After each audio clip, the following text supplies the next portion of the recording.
Hey, this is Marco, and in this video I'm going to show you how to fix message delivered icon not showing issue. But before I show you how to do that, subscribe to the channel, it helps me out a lot. So basically, if you go to your messenger and you send a text and nothing, it's not like delivering, it's not showing, here's what you need to do. So first option is, if you're on iPhone, go to your settings, scroll down until you see general, then scroll down to iPhone storage. Then you need to wait for it to load up, and basically from this list you need to find Messenger.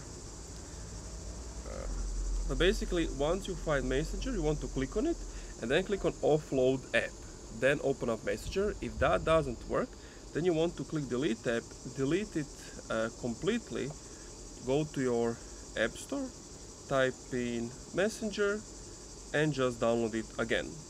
Or another solution is, before you delete the app, just come here to the App Store and update it if needed. Steps on Android are kind of the same. You want to go to the Google Play Store, on the top right, like click on your icon, then manage your apps, and basically from there you want to find Messenger, delete it and reinstall it again. And that's it. Thank you for watching this video. If you enjoyed, leave a like, comment, subscribe.